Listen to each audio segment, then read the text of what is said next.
I'm Tigerhite, and I'm here to make WWE NXT and Pro Wrestling Majestic again. The show itself was fine. It was perfectly acceptable. Some things here or there, but other than that, I thought it was an enjoyable 2 hours of wrestling, and I didn't hate it. So Cora Jade was the one who kicked off NXT. Her promos are getting better. They're not the best, but they're getting better. Then we had Lyra Valkyria, then Nikkita Lyons, and then Blair Davenport. I'm sorry, it was Blair Davenport and then Nikkita Lyons. They all came out, they all had a brawl, and that was the setup of the main event. Kind of lazy, but once again, we had two big returns over the last pay-per-view in one show, so this actually sort of worked for me in one way or another. Promos are getting better, the presence is getting better, but it's not quite there. But I'm going to give it some slack. It is NXT. It is developmental. Orange Cassidy, thumbs up. So we have Meta 4, other than Jakara Jackson, taking on Josh Briggs, Brooks Jensen, and Fallon Henley. 6-person tag. It was fun. It was a fun match overall. It wasn't that standout that you saw with Alpha Academy, but it was perfectly acceptable for what I saw, and it was a lariat for the babyfaces to win. So I thought that was actually surprising. I didn't hate it. Orange Cassidy, thumbs up. So this was our first of the NXT Men's Breakout Tournament match where Miles Bourne took on Oba Femi. Two guys that we have seen before, but I think they're putting them in a much better spotlight here than we have in the past. It was a pop-up powerbomb for Femi to win. I was surprised about that. Kind of curious on what they're going to do going forward with Femi and also Bourne. It was a fine match. Orange Cassidy, thumbs up. I'm giving them a lot of slack due to where they are within pro wrestling and what this is. Remember, these guys are rookies. I know for absolute fact that Femi was part of the NIL. I think Bourne was too, but I can't say that for sure. But very big curve. There's a lot going on here. This ain't main roster. A lot of leeway, but there's a lot of... Here's the thing. There's a lot of... Okay, what's the word? There's a lot of potential. That's it. There's a lot of potential with these guys. And I'm liking them a lot. Is there a standout here? No. Not yet. Give us a minute. Give us like a month or two, and we might see that. So, Dragon Lee took on Tyler Bate for the NXT North American Champion. This is the secondary champion for NXT for the males. I have to give it some leeway. I have to. Because they do it with the Intercontinental in the United States. Now, I'll be honest with you, I sort of wish this champion sort of had this same privileged, very little title opportunity that these other two titles had. But we can't necessarily do that here. This is apparently the workhorse.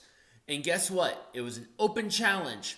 Sort of lazy, but I'm not going to be too hard about it because I really like this match. It was a good match.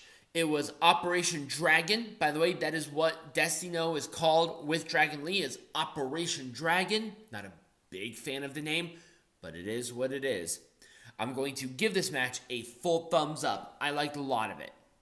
I just wish there was maybe a little more booking, a little more work as it relates to the story, but I'm just giving it a lot of leeway here. Dijak and Eddie Thorpe had a match. It was a no contest because the top rope broke, and Dijak used that top rope to attack Eddie Thorpe.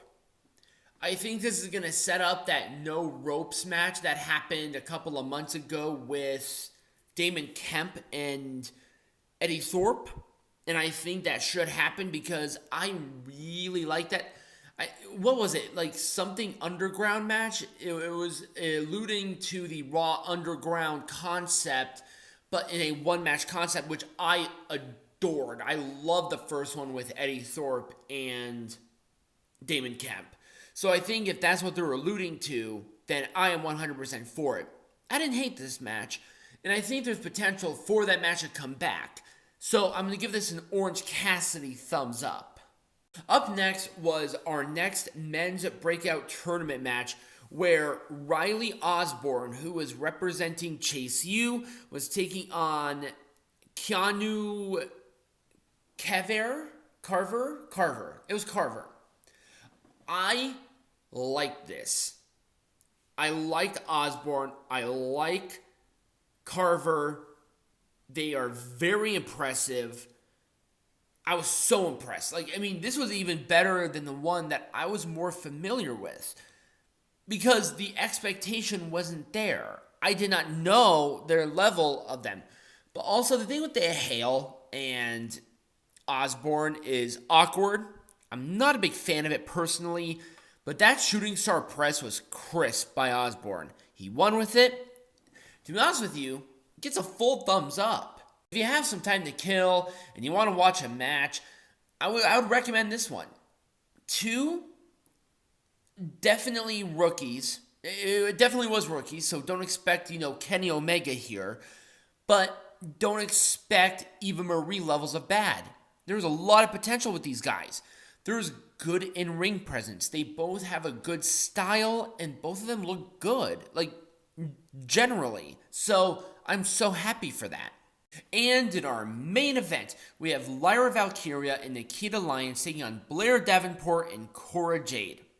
It was a knee to the face with Cora getting the pin for the win because of shenanigans. And was it the best match? No. Did it really move anything? It did, but just not in the way that I thought it was going to. This was the first match with Nikkita Lyons and with Cora Jade, and it was a tag team match where the title opportunity was looming the entire thing, so it was a distraction. Tatum Paxley decided to throw Nikkita Lyons out of the ring and wanted to be creepy with Lyra Valkyria. It's fine.